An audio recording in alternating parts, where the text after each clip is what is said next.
Napakaganda nito. Eto na. Malapit na ng palapit eh. Habang palapit ng papalapit yung May 12, bakbakan na ng bakbakan yan. O, nabalitaan nyo ba sa Sampaloc? Labas mo ang props ko. Ayan na, yung props. Ayun. Nahinayaan sa kanilang entablado tumayo ang isang bastos at walang respeto. Tama lang na hindi ka naging presidente ng Pilipinas. Tinira si BP. Kundi ipakita lang yung ninakaw niyang picture sa Facebook ko. Wala akong pakialam kung siya pa ang vice presidente ng Pilipinas. Pero panay ang tira nila sa Kongreso, di ba? Sino ba naman ako? Di kami natatakot sa katotohanan. Boses ng masa aming pinapakinggan. Jomalon TV, isyu ng bayan. Ating pag-usapan. Tunay na balita, walang kinakampihan. Sumasalamin sa katotohanan lamang para sa mamamayan. Totoo ang laban, hindi puro drama, di rin chismisan. Lahat ng tanong may klarong kasagutan. Kasama ka dito sa diskusyon, boses mo may halaga sa solusyon. Laging alerto, mapagmatsyag, truth ang hanap. Di kami natitinag, walang palusot, walang dayaan. Tunay ang serbisyo, diretsong usapan. Jomalon TV, isyu ng bayan. Ating pag-usapan. Tunay na balita, walang kinakampihan. Sumasalamin sa katotohanan lamang para sa mamamayan. Totoo ang laban, walang kulay, walang kampi.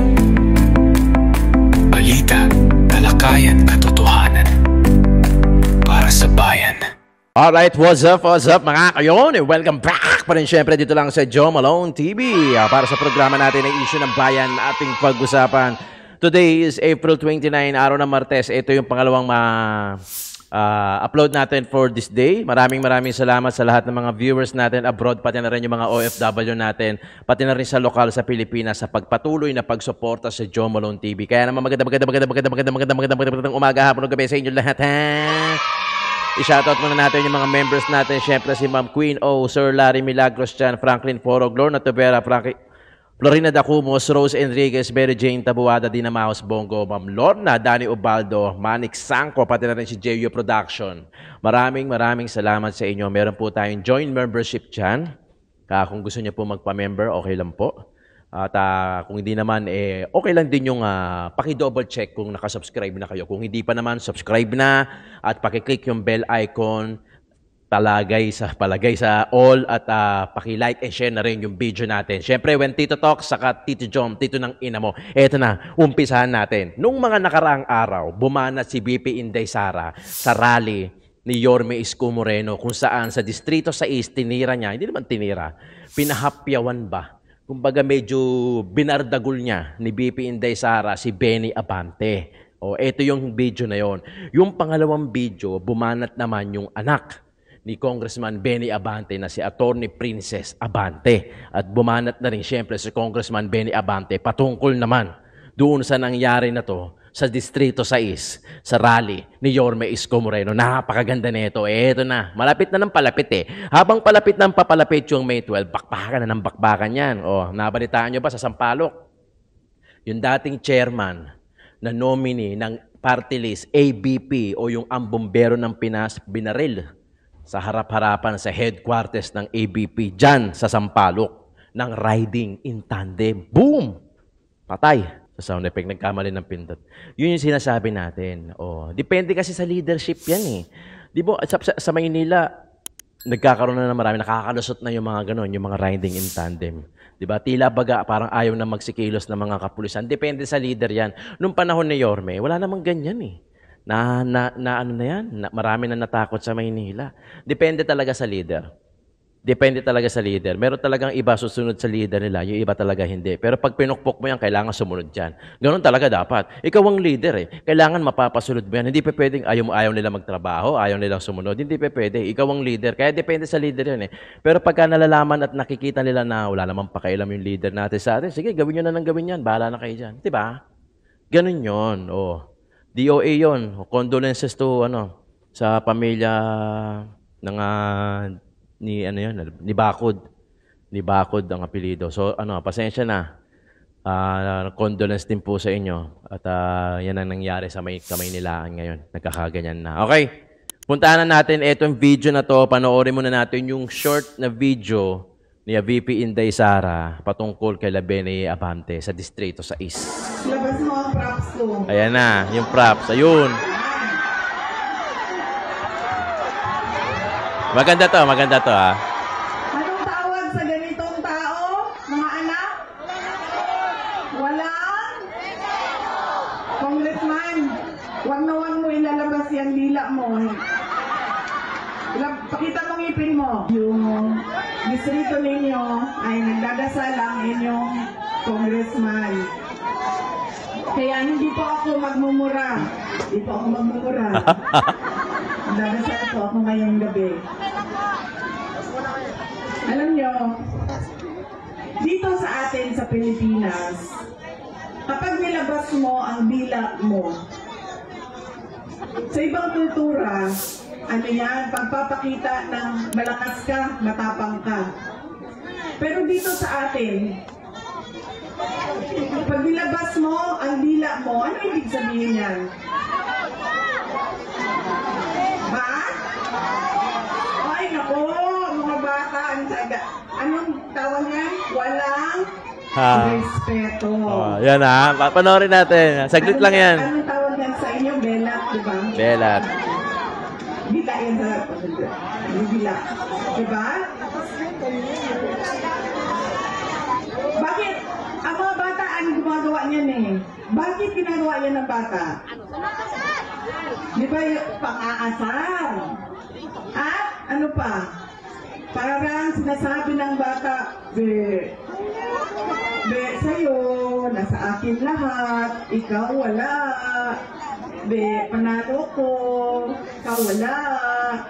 Ganyan, sa kultura nating mga Pilipino.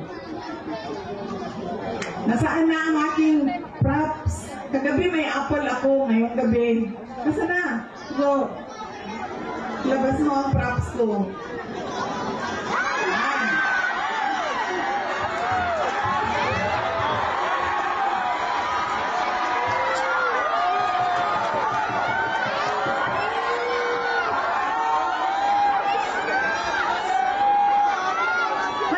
Distrito tayo? Sinong congressman natin? Tama. Nasa tamang distrito ako, Joey. 6. District 6. Syudad ng Maynila, Congressman Joey Uy. Tama ko, no? Anong sinasabi niya sa inyo? Naisahan ko kayo. Ako meron. Kayo wala. Ay, ano nga ba distrito ito? Sino nga ba congressman natin? Anong tawag sa ganitong tao, mga anak? Walang? Oh. Klaro yan ha? At kanino siya walang respeto? Sa inyo. Sa inyo siya walang respeto. Ako nakaupo. Kayo hindi. Kayo nagugutom. Ay! Ano nga ba ang distrito ito? Sino ang congressman natin? Klarong-klaro na yan ha. Congressman, wag mo ilalabas yung dila mo. Kita mo ngipin mo. Yan, ngipin lang. Yan nyo? Nakasmile.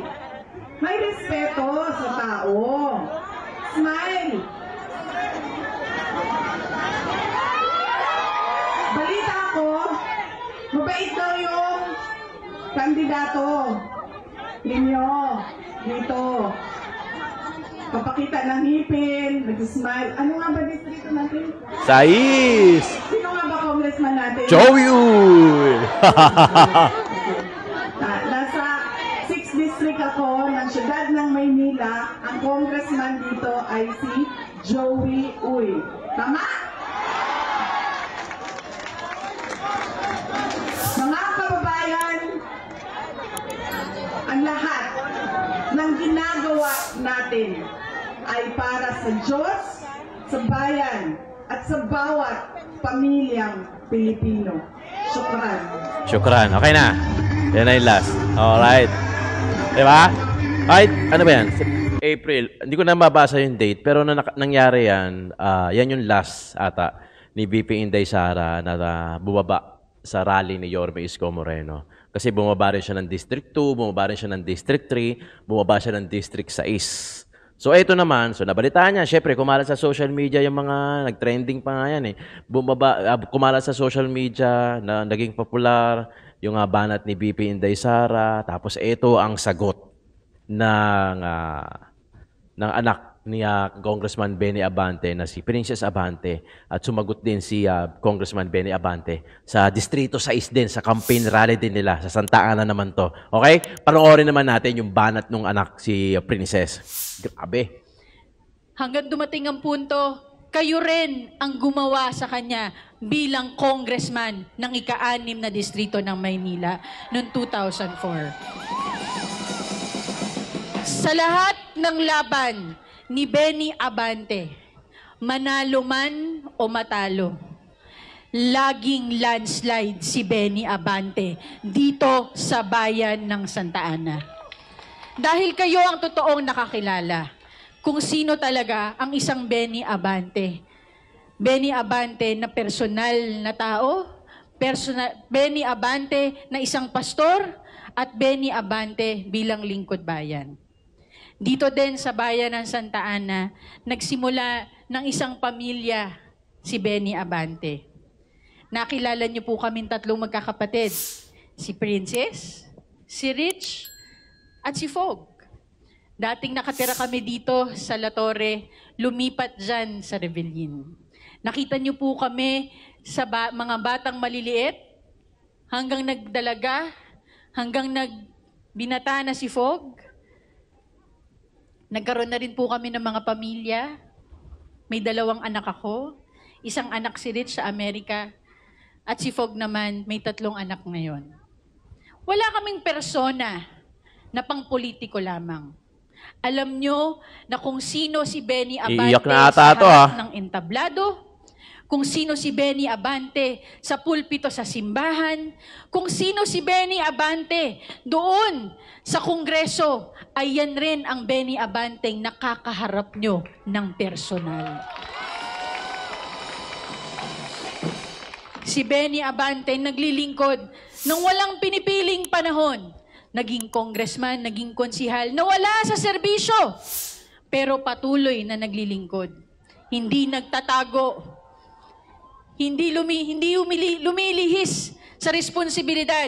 At kahit nung panahon ng pandemya, nandito kasama nyo, araw-araw nagbababa ng tulong sa bawat barangay, hindi lang dito sa Santa Ana, kundi sa buong distrito. Noong 2019, binalik nyo si Benny Abante bilang ating representante sa Kongreso. Pinag-igihan, ginalingan. Hindi lang pagdating sa serbisyo, serbisyo na hitik, serbisyo na tuloy-tuloy, tuloy-tuloy na programang pang-medikal, tuloy-tuloy na programa para sa mga nangangailangan, pondo sa ospital, pagpapaayos ng mga magagandang infrastructure programs dito sa ating distrito, mga livelihood programs, mga educational programs. Hindi lang naging magaling sa serbisyo, naging magaling pa sa Kongreso. May mga batas na napasa. Ang galing nga sa Kongreso eh. Ang galing mag-contempt. Sumulat. Ngayon, tumatakbo muli sa kanyang pangatlo at panghuling termino. Hindi naman nakakagulat na may lalaban at lalaban. Kasi karapatan ng bawat isa yan eh. Karapatan dito sa ating demokrasya na tumakbo ka sa anumang halalan kung ikaw'y naniniwala na kaya mong ipaglaban ang iyong dahilan sa pagtakbo sa halalan. Ang hindi dapat, yung tatakbo ka na wala kang masasabing nagawa pero maninira ka sa iba. Tinawag si Benny Abanting matanda. Tinawag si Benny Abante na hindi na kayang maglakad ng mahaba. Kahit saang lugar nyo sa ating distrito, sabayan si Benny Abante, mas malakas pa yan kaysa sa konsihal na hindi nagpapakita sa konseho ng lungsod ng Maynila. Hindi kaya ng paninira ng isang tao. Rumesbak pa. Nagtawag ng mga barkada. Nakakalungkot. Dahil akala ko, natuldukan na natin ang hidwaan ng dating politika dito sa Santa Ana. Niyakap na natin ang isa't isa. Kinalimutan na mga hidwaan noon. Pero magbabalik ka para lang manira. Yorme yan. Sa congressman ngayon. Yorme, pagkatapos tinitira ng niyan. termino mo. Yan. Masakit sa akin magsalita laban sa isang dating naglingkod sa ating distrito. Dahil lagi akong magiging proud sa mga batang Santa Ana na naglingkod sa ating lungsod. Pero hindi ako papayag na gagawing katotohanan ang paninira laban sa aking ama. Hindi ako papayag na gagamitin nila ang mga entablado para magsabi ng kasinungalingan, paninira, dahil hindi kayang takpan ng inyong paninira ang kakulangan nyo sa serbisyo dito sa ating distrito. Hindi pa sila doon natigil. Yan. Naghanap pa ng dayo. Yan. Kala mo liga? Sara, BP. May hugot?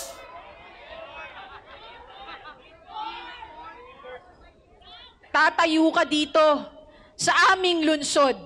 Tatayo ka sa aming distrito. Wala ka naman na ambag sa mga buhay ng aming mga kadistrito. Para bastusin, para siraan ang aming congressman naglilingkod ng tapat at totoo na walang pinipiling panahon. Kayo na bahala mag-comment dyan, mga kayon, ha?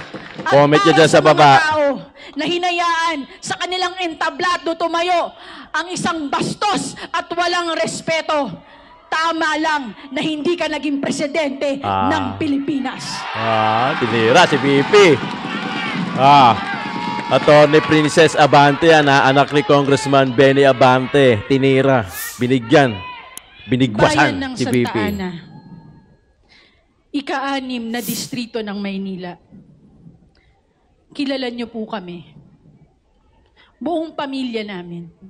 Walang tinatago. Walang tinatangi sa serbisyo. Sa harap ng Panginoon, sa harap ng tao. Tulungan niyo po. Suportahan niyo po. Ipaglaban niyo ho. Gawin niyong 3-termer congressman si Benny Abante. Eto naman, okay na bahala mag-comment dyan, ha? I-comment nyo na dyan kasi eto nga si BP Inday Sara at saka talagang binigwasan na ito ni Princess Abante. Tapos eto naman susunod na video, si Benny Abante mismo, congressman. Okay? District 6 yan, ha? Ang kalaban niya si Joey Uy. Yung naun sa unang video natin, yung pinopromote ni BP Inday Sara. Si Joey Uy, ang kalaban ni Congressman Abante. Si Joey Uy, distrito 6 talaga yan. Parang sa dating bahay ko sa Pandakan, halos doon lang din yan. District 6 kasi yung Pandakan eh. Doon din na lumaki yan. Okay? Panoorin naman natin si Benny. Hindi ko akalain. Habang ako'y nagpupunta dito, maraming umiiyak, pati ako napapaiyak na rin. Wow, Ha? Wow. Yung ibang congressman yan, na alam kong hindi umiiyak, naiyak na rin. Oo. Maraming salamat po sa inyo. Okay po ako, huwag kayong mag-alala sa akin. At Wala naman nag-aalala gusto kong ata. sabihin sa inyo, no one can put a good man down. Lalim, brad. Lalim. Oh, sa kanya galing yan, ha? Oh, kayo na ang bahala mag-comment dyan, ha? Ay, nako. Wala akong pakialam kung siya pa ang Vice Presidente ng Pilipinas.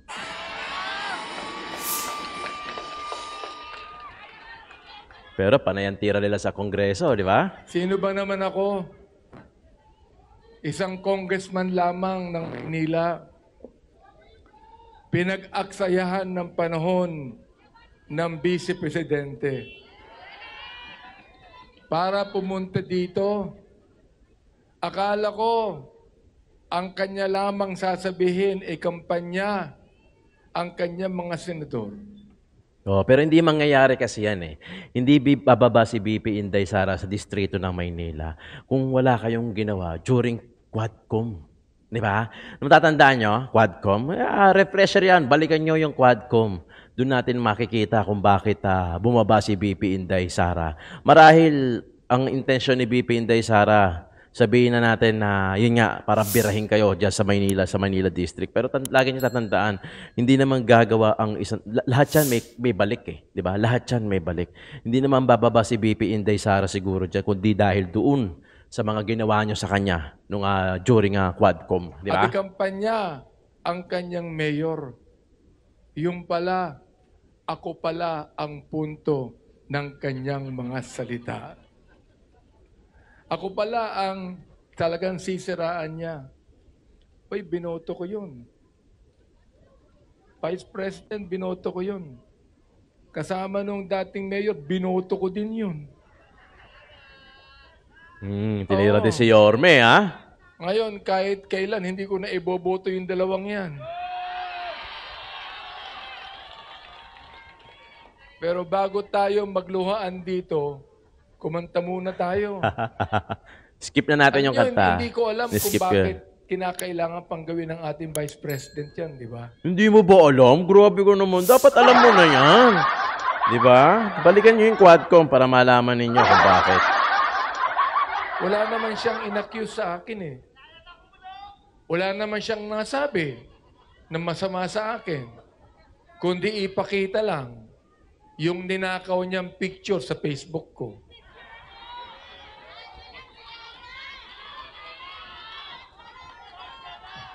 Katunayan yan, kalahati nga lang yun eh, nakalagay sa Facebook ko.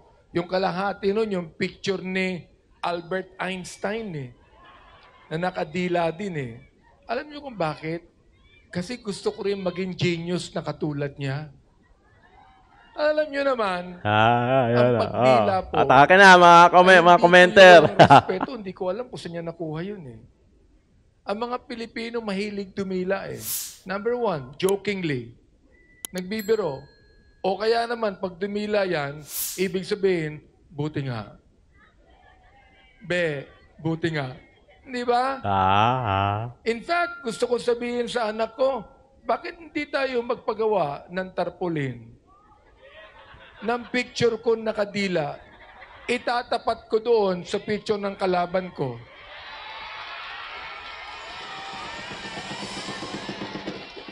Kasi yung kalaban ko, hindi nagsasabi kapag naglalagay ng tarpaulin eh.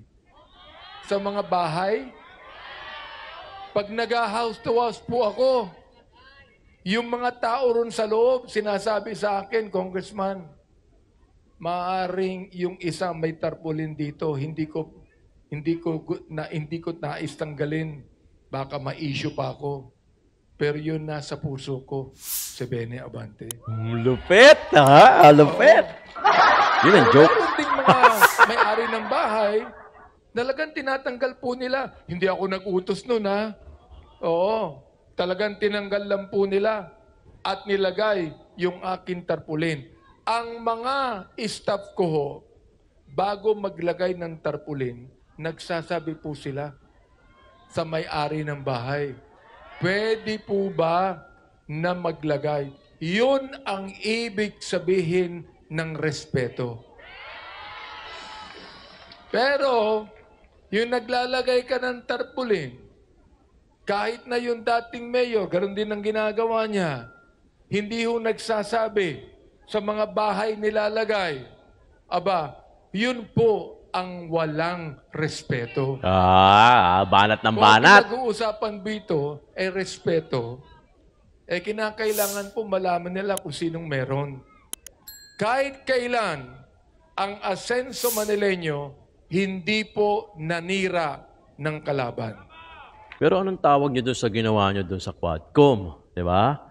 Ng mga panahon ng mga pogo. Di ba? Yung ba, respeto pa rin ba ang tawag nyo doon? Di ba? May amnesia ata to si Kong. Binabanggit po ng kalaban namin, real talk. Ano ba talaga ang real talk? Number 1, hindi kami naninira. Number 2, ito ang tanong ko. Pero nagtatanong sa akin, bakit ko sinusuportahan si Hani Lacuna? Ano ang sagot ko sa kanila? Tanong din, ito ang tanong, meron bang nagawang masama si Hani sa Maynila? Wala nga ginawa eh. Kaya nga pinapabalik si Yorme. Si Hani sa Maynila? Meron ba siyang nagawang hindi maganda sa mga Manileño? Meron ba siyang issue ng korupsyon? Wala pala eh. Wow Bakit coming hindi from you natin bigyan ng pangalawang termino? Wala na, hindi na magkakaroon ng pangalawang termino yan. Totoo lang ho, sa wikang Ingles, Stop na natin to na di ba? Puro kasinungalingan, di ba? Ito lang ang tanong ko, Kong Abante. Kung wala naman talagang ginawang masama ang sinusuportahan mong mayor, wala akong pake, di ba? Sinusuportahan mo yan, sige, nire-respeto natin yan. Pero ito, opinion ko sa reaction ko. Kung talagang na-satisfy, nagawa ng incumbent mayor ng Maynila, yung talagang duty and responsibilities, bakit nila pababalikin si Yorme Isko Moreno? Lagi niyong tatandaan yung mga viewers natin sa Maynila. Hindi naman babalik si Yorme kung hindi niyo pinabalik. Tumugon lang si Yorme Isko Moreno sa panawagan niyo na Yorme, bumalik ka na, bumalik ka na. Siyempre si Yorme napaisip, mahal niya ang Maynila napaisip. Bakit pinababalik ako nito? Meron naman silang mayor. Di ba? O sasabihin nyo naman ba, iniwanan ni Yorme. Paano mo Jomalon, paano mo sinabing mahal niya yung Maynila, si Yorme Isko Moreno? Iniwanan nga niya, tumakbo siya ng presidente. Yun na nga yung point.